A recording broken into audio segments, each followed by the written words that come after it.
Halo, perkenalkan nama saya Ranis Remeja Simbolon dengan NIM 22131111047 dan merupakan mahasiswa pertukaran di Universitas Insan Budi Utomo. Pada video ini saya akan menjelaskan mengenai materi 3B pada mata kuliah Desain Tugas Akhir yang diampu oleh Ibu Frestanti Novalia Santoso. Adapun judul materi 3B ini adalah bagian isi tugas akhir. Nah, berikut adalah penjelasan lebih lengkap dan detail untuk setiap bagian. Nah, pada bagian pertama yaitu bab 1 pendahuluan. Adapun yang terdapat dalam pendahuluan yaitu 1 latar belakang. Latar belakang menguraikan konteks secara mendalam tentang isu atau keadaan yang melatar belakangi penelitian. Bisa mencakup tren, kebutuhan mendesak, atau isu-isu yang muncul. Yang kedua adalah rumusan masalah. Rumusan masalah menyajikan pernyataan jelas tentang masalah atau pertanyaan penelitian yang ingin dijawab. Yang ketiga, tujuan penelitian. Tujuan penelitian menetapkan tujuan khusus penelitian, apa yang ingin dicapai melalui penelitian yang dilakukan. Yang keempat, manfaat penelitian. Merinci kontribusi penelitian terhadap literatur, praktik, atau kebijakan, dan bagaimana hasilnya dapat memberikan dampak positif. Dan yang terakhir adalah definisi operasional. Nah, definisi operasional ini memberikan definisi terhadap variabel-variabel yang digunakan dalam penelitian agar jelas dan dapat diukur. Yang kedua itu bab 2 mengenai kajian teori.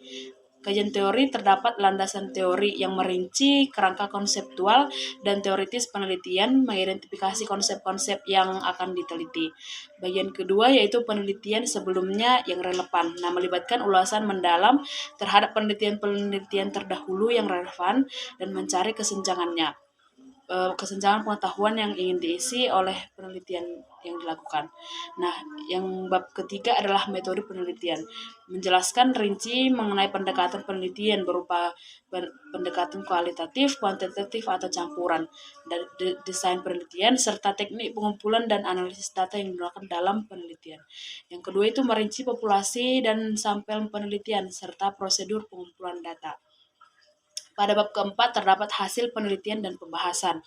Nah, hasil penelitian itu menampilkan dan menganalisis data, dapat melibatkan tabel, grafik, atau statistik yang mendukung temuan. Yang kedua itu pembahasan.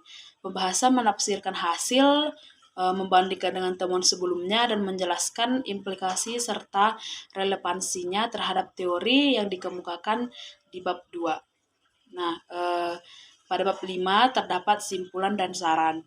Simpulan itu merangkum temuan utama penelitian secara singkat dan jelas, sedangkan saran adalah memberikan rekomendasi untuk penelitian lanjutan secara saran praktis untuk pemangku kepentingan atau pembuat kebijakan. Bagian selanjutnya adalah daftar pustaka. Nah, menyusun daftar lengkap semua sumber yang dikutip dalam tugas akhir sesuai format penulisan yang dipilih, bisa APA, MLA, dan lain-lain. Dan yang terakhir adalah lampiran. Nah, lampiran ini menyertakan dokumen atau materi tambahan seperti kuesioner, transkrip wawancara, atau data tambahan yang mendukung tugas akhir.